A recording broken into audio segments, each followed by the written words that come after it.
percaya bukan hanya di awal saja. Percaya berarti tetap setia, tetap beriman, dan tidak meninggalkan Injil ketika menghadapi kesulitan. Maka keselamatan bukan karena perbuatan baik, tetapi karena Injil yang dipegang dengan iman. Ia menunjukkan bahwa kebangkitan bukan cerita buatan, banyak orang melihat dan menjadi saksi. Maka iman Kristen berdiri di atas peristiwa nyata, bukan dongeng. Jadi Injil itu bukan dongeng ya Bapak Ibu. Semua yang tercantum di sini telah dicatat. Supaya kamu percaya bahwa Yesus Mesias anak Allah, dan supaya kamu oleh imanmu memperoleh hidup dalam namanya. Jadi bukan kata saya, tapi firman Tuhan yang menjawab. Burung terbang di langit biru, hinggap sebentar di dahan cemara. Yesus bangkit bukan semu, itu fakta yang nyata adanya. Semua menyebutkan amin.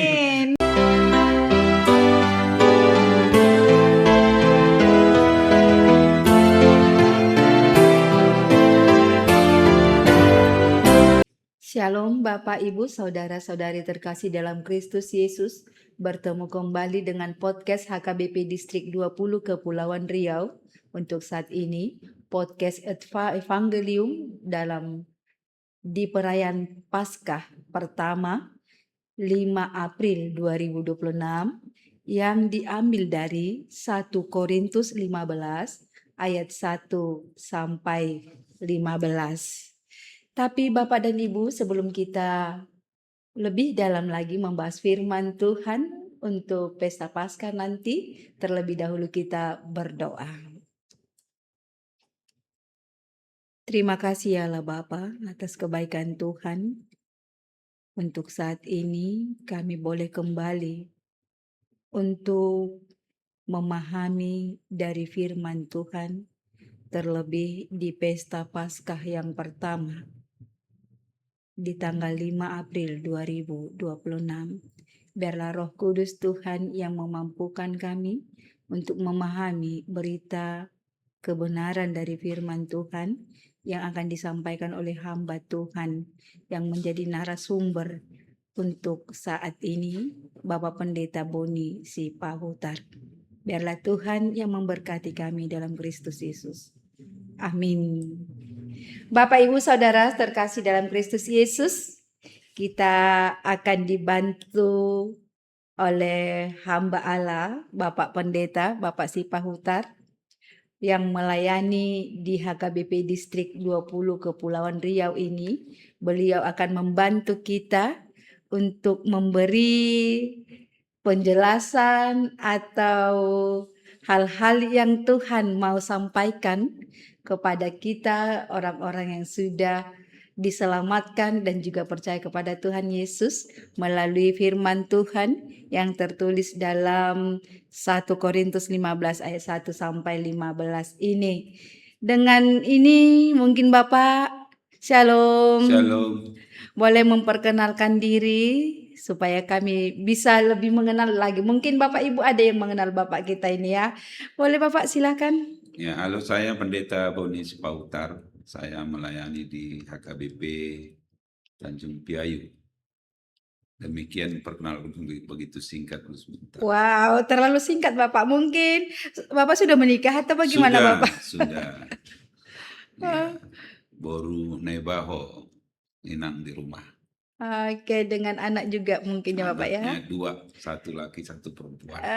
Puji Tuhan, terberkati hambanya. Amin. Untuk selanjutnya kita akan baca firman Tuhan ya Bapak ya. Ya. Yang tertulis di dalam 1 Korintus 15 ayat 1 sampai 15. Demikian firman Tuhan. Dan sekarang, saudara-saudara, aku mau mengingatkan kamu kepada Injil yang aku beritakan kepadamu dan yang kamu terima, dan yang di dalamnya kamu teguh berdiri. Oleh Injil itu kamu diselamatkan, asal kamu teguh berpegang padanya, seperti yang telah kuberitakan kepadamu, kecuali kalau kamu telah sia-sia saja menjadi percaya. Sebab yang sangat penting telah kusampaikan kepadamu, yaitu apa yang telah kuterima sendiri, ialah bahwa Kristus telah mati karena dosa-dosa kita sesuai dengan kitab suci, bahwa ia telah dikuburkan dan bahwa ia telah dibangkitkan pada hari yang ketiga, sesuai dengan kitab suci, bahwa ia telah menampakkan diri kepada Kefas dan kemudian kepada ke-12 muridnya. Sesudah itu, ia menampakkan diri kepada lebih dari 500 saudara sekaligus. Kebanyakan dari mereka masih hidup sampai sekarang, tetapi beberapa di antaranya telah meninggal. Selanjutnya, ia menampakkan diri kepada Yakobus, kemudian kepada semua rasul.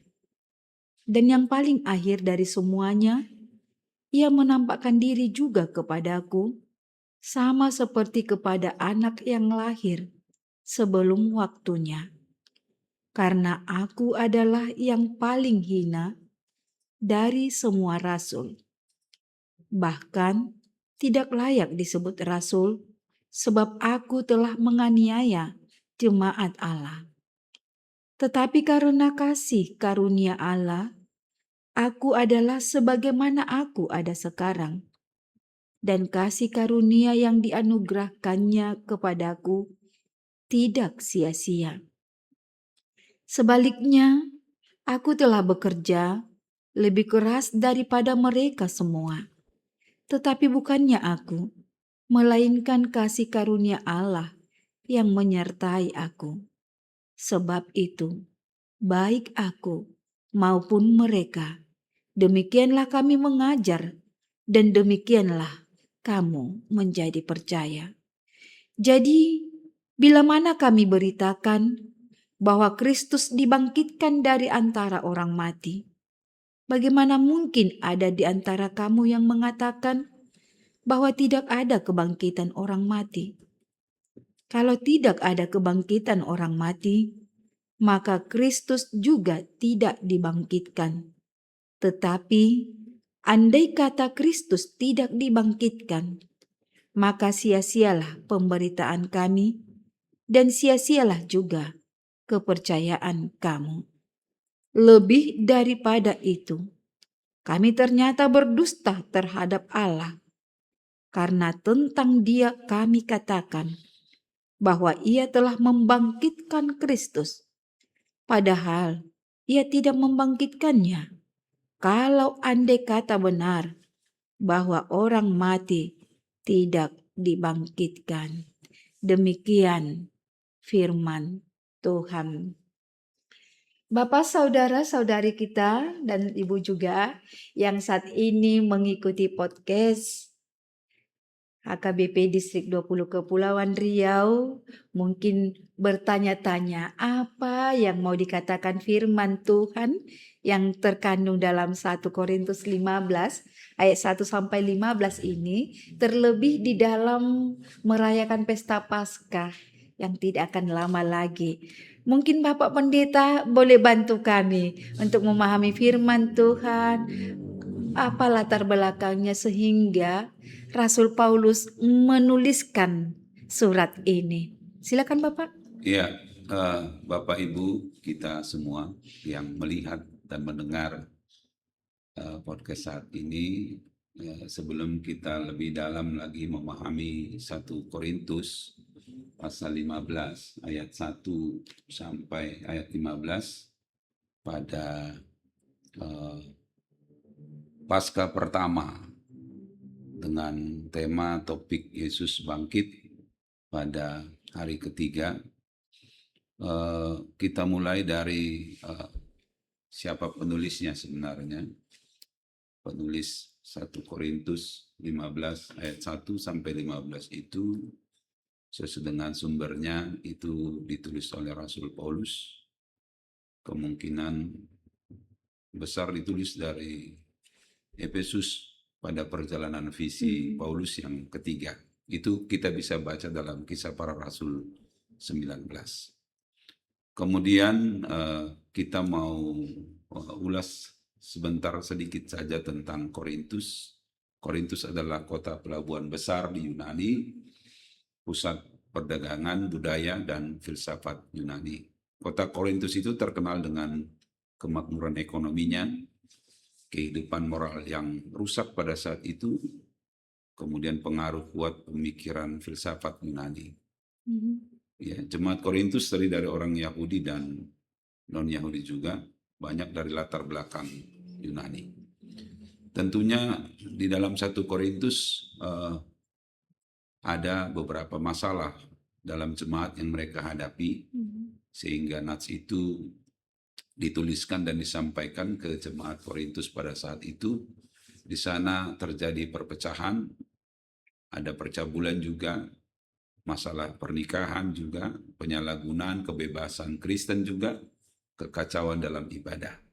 Makanya pada pasal 15 secara khusus membahas masalah tentang kebangkitan orang mati. Masalah khusus dalam 1 Korintus 15 itu antara lain beberapa anggota jemaat tidak percaya pada kebangkitan tubuh orang mati. Kemudian pengaruhnya kemungkinan berasal dari filsafat Yunani yang menganggap tubuh itu rendah atau jahat. Keyakinan bahwa hanya jiwa yang penting dan kekal, sedangkan tubuh tidak perlu dibangkitkan. Karena itu Paulus menegaskan dalam 1 Korintus 15 ini, Injil yang diberitakannya berpusat pada kematian dan kebangkitan Kristus. Kebangkitan Kristus adalah fakta historis, disaksikan banyak orang. Jika tidak ada kebangkitan, maka iman Kristen itu sia-sia. Nah, kalau ditanya tadi latar belakang dan apa tujuan Paulus menuliskan bagian ini, dalam ayat 1 sampai 15 Paulus ingin mengingatkan jemaat tentang Injil yang telah mereka terima. Menegaskan bahwa kebangkitan Yesus adalah dasar iman Kristen. Menunjukkan bahwa menolak kebangkitan berarti meruntuhkan seluruh iman Kristen. Kalau kita lihat dari inti teologisnya, bagian ini menekankan kebangkitan Yesus adalah pusat Injil. Kekristenan bukan sekedar ajaran moral, tetapi berdasarkan peristiwa sejarah. Harapan orang percaya bergantung pada kebangkitan Kristus. Demikian latar belakangnya yang boleh saya sampaikan untuk kita. Iya, Mungkin dapat membantu kita untuk memahaminya. iya, luar biasa Bapak Pendeta. Sepertinya tidak hanya latar belakang, kayaknya sudah mau mengarah mau kesimpulan kita ini. Iya, Iya, kalau bisa tadi saya pahami di awal tentang latar belakang itu, karena jemaat Korintus itu kan di daerah pelabuhan ya Bapak ya. iya, Nah, seperti kita yang di Batam nih, iya, ya kan pelabuhan. Kita ini di daerah pelabuhan yang berarti keluar masuk orang banyak. iya. Ya, setiap detik ada yang masuk, ada yang keluar. Dan setiap orang itu juga membawa ajaran masing-masing, pemahaman masing-masing. Dan itu mempengaruhi orang yang ada di daerah. daerahnya. Iya, seperti Korintus tadi. Nah, keberadaan orang Kristen di Korintus juga sangat dipengaruhi oleh ajaran-ajaran yang keluar masuk tadi ya Bapak ya. Ya, Dan itu bisa menggoyahkan iman dan juga bisa memperteguhkan iman mereka. Iya kan Bapak? iya, iya. Tapi mungkin bisa Bapak bantu kami lagi dengan pemahaman lebih dalam lagi mungkin dari ayat per ayatnya, dari firman Tuhan, supaya kita kan nih apalagi di lingkungan Pelabuhan Batam nih ya Bapak ya, banyak ajaran-ajaran yang bisa mempengaruhi setiap orang Kristen, termasuk saya juga. Nah mungkin Bapak bisa dengan firman Tuhan ini semakin meneguhkan iman saya mau ikut Tuhan Yesus gitu. Silakan Bapak. Ya, terima kasih Bu Pendeta. Kita akan mendengar juga dan lebih memahami lagi dari latar belakang yang sudah kita dengarkan tadi bersama-sama ya. Lalu apa yang hendak disampaikan oleh firman Tuhan di dalam 1 Korintus pasal 15 ayat 1 sampai 15 itu, bagaimana supaya Injil itu juga dapat dipahami bahwa Injil itu benar-benar yang disampaikan sesuai dengan fakta dan sejarah. Maka kita akan dengarkan dan lihat ternyata 1 Korintus 15 ayat 1 sampai ayat 15 itu kita dapat membagi dengan beberapa bagian untuk mengerti dan dihubungkannya dengan Paskah yang pertama, hari kebangkitan Yesus yang ketiga ya. Nah, yang pertama 1 Korintus pasal 15 ayat 1 sampai ayat 2 hendak menyampaikan bahwa Paulus mengingatkan jemaat tentang Injil yang sudah mereka dengar dan terima. Intinya, Injil itu harus diberitakan. Yang berikutnya, mereka sudah menerimanya sebenarnya. Kemudian mereka berdiri di atasnya, kemudian oleh Injil itu mereka diselamatkan. Tetapi ada satu hal yang penting. Mereka harus berpegang teguh pada Injil itu. Arti dari uraian ayat 1 sampai 2 tadi, percaya bukan hanya di awal saja. Percaya berarti tetap setia, tetap beriman, dan tidak meninggalkan Injil ketika menghadapi kesulitan. Maka keselamatan bukan karena perbuatan baik, tetapi karena Injil yang dipegang dengan iman. Demikian uraian ayat 1 sampai 2 Ibu Pendeta.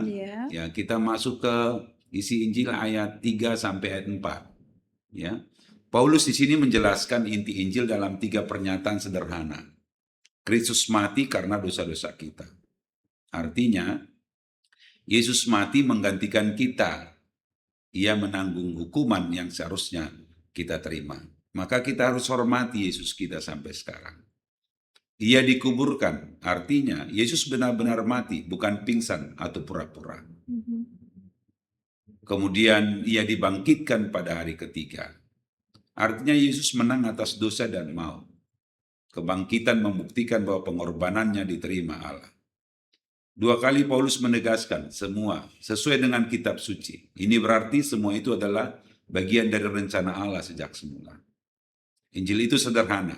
Yesus mati, dikuburkan, dan bangkit untuk kita. Itu isi Injil ayat 3 sampai ayat 4. Kemudian kita melihat buktinya pada ayat 5 sampai ayat 8. Paulus menyebutkan banyak saksi yang melihat Yesus yang bangkit. Tadi sudah disampaikan ya, setelah kita baca ada Kefas, Petrus, ke-12 muridnya, kemudian lebih dari 500 orang sekaligus, Yakobus, semua rasul, dan terakhir Paulus sendiri. Ia menunjukkan bahwa kebangkitan bukan cerita buatan, banyak orang melihat dan menjadi saksi. Maka iman Kristen berdiri di atas peristiwa nyata, bukan dongeng. Jadi Injil itu bukan dongeng ya Bapak Ibu. Nah kemudian dampak Injil itu, dalam ayat 9 sampai ayat 11, Paulus memberi contoh dari hidupnya sendiri. Itu sudah dibacakan tadi ya Ibu Pendeta ya. Dulu ia penganiaya jemaat. Ia merasa tidak layak disebut rasul, tetapi karena kasih karunia Allah mengubah hidupnya. Ia menjadi pelayan Tuhan yang giat. Semua itu bukan karena kekuatannya, tetapi karena anugerah Allah. Maka Injil tidak hanya menyelamatkan, tetapi mengubah hidup seseorang. Jadi bersyukur kalau Injil itu ada dan sampai kepada kita Bapak Ibu. Nah, jika nats ini dihubungkan ke hal keluarga, atau tahun penatalan kita ya Ibu Pendeta, transformasi di tengah-tengah keluarga, ya kan? Nah, jadikan Injil menjadi dasar dalam kehidupan keluarga kita. Ya. Paulus berkata Injil itu diterima dan menjadi tempat berdiri. Pesan untuk keluarga, rumah tangga harus berdiri di atas Injil, bukan hanya di atas ekonomi, tradisi atau perasaan. Artinya keputusan keluarga berdasarkan firman Tuhan. Artinya menghadapi masalah dengan iman. Artinya lagi tetap berpegang pada Tuhan saat keadaan sulit. Kemudian ajarkan inti Injil kepada anak-anak. Ya. Nah, isi Injil sederhana. Yesus mati karena dosa kita dan bangkit. Ya, pesan untuk keluarga, orang tua perlu mengajarkan tentang pengorbanan dan kebangkitan Kristus. Anak-anak juga perlu tahu bahwa keselamatan bukan karena kebaikan mereka, tetapi karena kasih karunia Tuhan. Keluarga yang mengenal salib akan belajar tentang pengampunan dan kasih. Kemudian bangun iman berdasarkan kebenaran, bukan cerita kosong. Paulus menyebut banyak saksi kebangkitan. Pesan untuk keluarga, iman keluarga harus dibangun atas kebenaran firman Tuhan. Orang tua memberi teladan iman yang nyata, bukan hanya teori. Anak melihat iman dari kehidupan sehari-hari. Iman yang nyata di rumah akan lebih kuat daripada nasihat panjang. Ya, ternyata nasihat itu juga penting, tapi firman Tuhan itu lebih penting dari nasihat itu ternyata. Nah, biarkan Injil mengubah karakter anggota keluarga. Paulus berubah total karena kasih karunia Allah. Pesan untuk keluarga, Injil mengubah suami menjadi lebih sabar. Wah, ke suami juga ya. Kemudian mengubah istri menjadi penuh kasih. Amin. Nah, kemudian mengubah anak menjadi taat dan hormat. Itu hebatnya Injil, Bapak Ibu. Nah, kemudian rumah tangga yang hidup dalam kasih karunia akan cepat mengampuni, tidak menyimpan dendam, saling menopang. Demikian. Iya, kayaknya sudah Sebelum Pak sampai kepada kesimpulannya ini. Sepertinya ini udah kesimpulan untuk yang kedua kali. Oke, luar biasa Bapak Pendeta. Ini kebangkitan berarti sudah ada kematian dulu ya Bapak ya? Iya. Kematian dan penguburan ya. Ya. Kalau peristiwa kematian Yesus ini yang lebih tragis lagi. Kalau dari segi kemanusiaan, kedagingan, kalau manusia biasa mungkin tidak sanggup untuk mengalami proses menuju kepada kematian yang sampai ke salib itu. Kematian itu disalib ya Bapak ya. Ya. Lalu dikuburkan dan bangkit. Nah, ketika diperhadapkan ini, untuk aplikasi mungkin ya Bapak ya. Karena kebangkitan itu nggak ada kalau nggak ada kematian tadi. Ya. Nah, proses kematian ini sampai pada kematian yang disalib ini, ada orang mungkin mengatakan itu hanya sebuah tragedi aja. Tragedi yang menyakitkan, tragedi kemanusiaan yang menyakitkan. Tidak ada hubungannya dengan kealahan atau masalah rohani. Tetapi dengan penjelasan Bapak Pendeta tadi, setelah proses kematian tadi disalibkan dan dikuburkan dan bangkit pada hari yang ketiga. Dan itu menjadi mengklaim atau melegitimasi bahwa kematian itu memang adalah proses untuk keselamatan manusia dan dunia. Itu sebabnya kebangkitan itu adalah menjadikan salib sebagai kemenangan. Mungkin begitu ya Bapak ya? Ya. Dan tanpa kebangkitan, maka salib itu memang seperti tadi, peristiwa tragis, tragedi yang pernah terjadi di dunia ini yang mungkin sangat tragis sekali. Atau mungkin Bapak bisa jelaskan lagi? Iya, saya harus meyakinkan bahwa berita Injil ini benar ya, Amin. bahwa Yesus bangkit pada hari yang ketiga, dan itu bukan atas dasar pemikiran saya, tapi berita Injil bukan cerita kosong, ya, ditulis supaya kita yakin bahwa itu benar, dan kita mulai sekarang harus yakin dan seyakin-yakinnya apa yang telah dituliskan dalam 1 Korintus 15 ayat 1 sampai 15 itu memang benar-benar kejadiannya dan terjadi, bukan bohongan atau sekedar lewat begitu saja. Nah, dalam Lukas pasal 1 ayat 4 mengatakan supaya engkau dapat mengetahui bahwa segala sesuatu yang diajarkan kepadamu sungguh benar. Itu Lukas 1 ayat 4. Nah, kemudian dalam Yohanes 20 ayat 31, tetapi semua yang tercantum di sini telah dicatat. Semua yang tercantum di sini telah dicatat. Supaya kamu percaya bahwa Yesus Mesias anak Allah dan supaya kamu oleh imanmu memperoleh hidup dalam namanya. Jadi bukan kata saya, tapi firman Tuhan yang menjawab. Apalagi 1 Korintus 15 ayat 1 sampai 15 yang mengatakan bahwa Yesus benar-benar bangkit.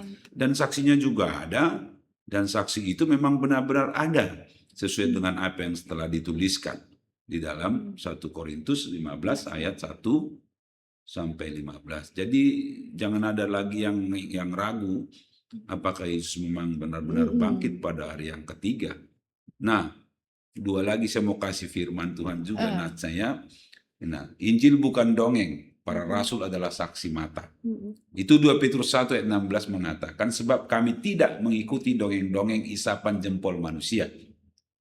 ketika kami memberitahukan kepadamu kuasa dan kedatangan Tuhan kita, Yesus Kristus sebagai Raja, tetapi kami adalah saksi mata dari kebesarannya. Jadi sekarang kita harus menjadi saksi atas kebesaran Tuhan dan atas kebangkitan Tuhan pada hari yang ketiga. Ya, dalam Roma 1 ayat 16 katakan demikian, kita terus akan buktikan, sebab aku mempunyai keyakinan yang kokoh dalam Injil, karena Injil adalah kekuatan Allah yang menyelamatkan setiap orang yang percaya, pertama-tama orang Yahudi, tetapi juga orang Yunani. Satu lagi, Mazmur 119 ayat 89, untuk selama-lamanya, ya Tuhan, firman-Mu tetap teguh di sorga. Amin. Demikian Bu Pendeta. Banyak sekali sudah dipersiapkan teksnya. Luar biasa. Nah, kalau saya percaya ini, Yesus benar-benar bangkit, begitu ya Bapak ya. Ya, Berarti saya percaya bahwa saya sudah diselamatkan. betul. Nah, apakah saya hanya sampai di batas saya sudah diselamatkan? Nah, selanjutnya tadi Bapak Pendeta mengatakan kalau memang sudah menyadari diselamatkan, berarti kebangkitan Injil itu juga mengubah. Berarti Ya, sama tidak seperti hanya Paulus tadi kan. tidak hanya percaya, tetapi harus berbuah. Ya, begitu mungkin Bapak ya. Iya.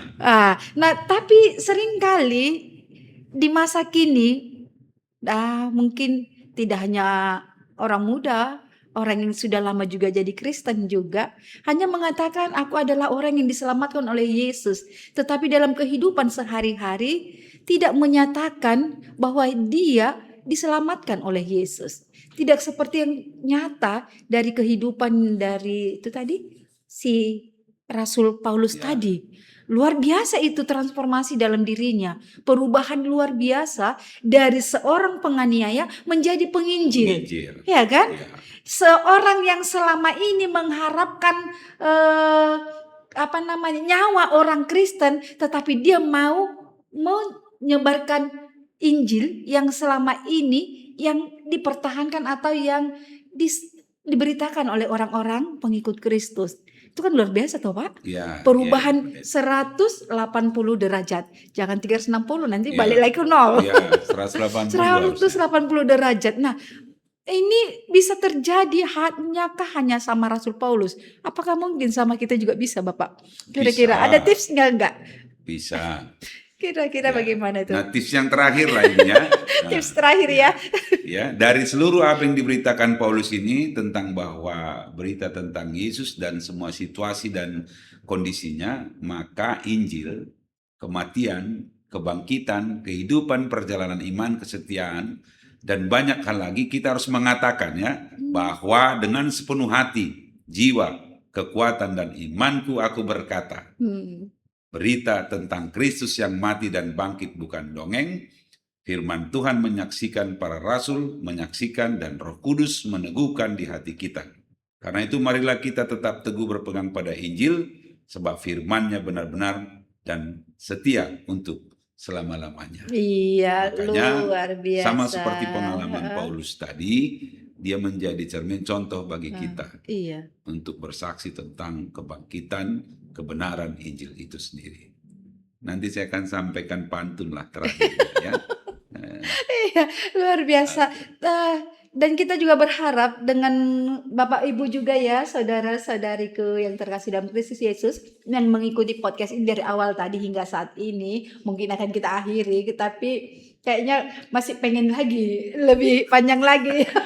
Tapi waktu yang ini yang membatasi kita ya Bapak Ibu.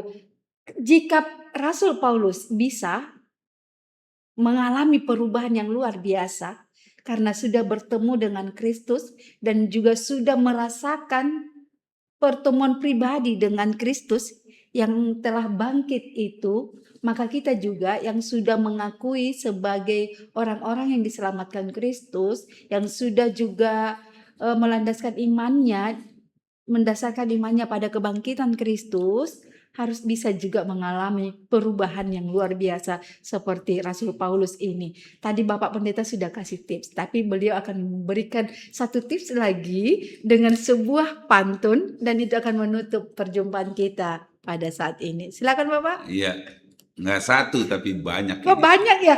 Maaf, banyak rupanya. Iya. Silakan Bapak. Nah, kita tadi sudah mendengar tentang bagaimana Injil itu membuat kita yakin, bukan hanya yakin begitu saja ya, yakin dengan iman ternyata kebangkitan itu memang benar-benar terjadi. Saya mau kasih pantun keyakinan iman ya. Nah, pergi ke taman memetik melati, Cakep. harumnya semerbak di waktu pagi. Cakep. Kristus mati dan bangkit itu pasti, kebenaran nyata kami amini. Ayo semua katakan amin. Iya. Amin. Nah, yang kedua pantun tentang kebangkitan ya, kebangkitan.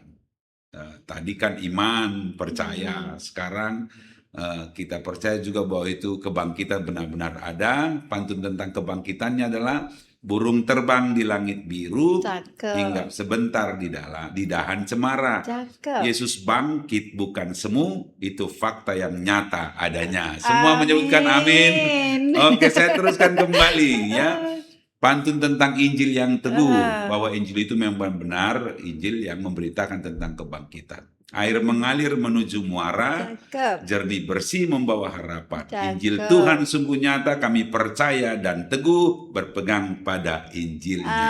Amin. Nah, bagaimana dengan pantun penegasan iman kita dan kita percaya dan menjadi seseorang yang mampu bersaksi tentang kebangkitan itu memang benar-benar apa yang dituliskan dalam Injil itu memang Yesus sudah bangkit pada hari yang ketiga. Begini, mentari pagi bersinar terang, mengusir gelap membawa cahaya. Cakep. Kristus bangkit menang atas maut dan dosa, kami aminkan dengan iman percaya. Amin. Demikian, semua kita menyebutkan amin. Amin. Percayalah Luar bahwa biasa. Injil memberikan, menerangkan, menyuarakan tentang kebangkitan itu memang benar-benar Yesus sudah bangkit pada hari yang ketiga. Iya, amin. Terima kasih Bu Pendeta. Iya. Terima kasih Bapak Pendeta. Sama-sama. Ya, Kristus sudah bangkit. Percayalah. Ya. Sebelum mengakhiri podcast kita hari ini, kita akan dibimbing dengan doa oleh Bapak Pendeta. Silakan Bapak. Ya, mari kita berdoa. Kami bersyukur dan berterima kasih Tuhan Yesus, karena Engkau masih menjadi pembimbing sejati bagi kami. Kami sudah membahas, memahami firman Tuhan dalam 1 Korintus 15 ayat 1 sampai ayat 15. Kami percaya apa yang kami pahami melalui Injil Kristus itu benar-benar terjadi dan menerangkan bahwa Engkau benar-benar bangkit dari kematian. Kami percaya setelah kami mendengarkannya, kami lebih percaya lagi bahwa Injil-Mu memang benar-benar Injil yang memberitakan tentang kebenaran firman Tuhan.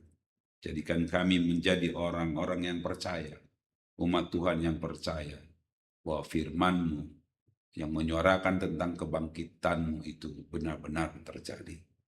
Bantu kami Tuhan untuk melakukan firman-Mu, menyatakan firman-Mu dalam kehidupan kami sehari-hari. Terima kasih Tuhan Yesus.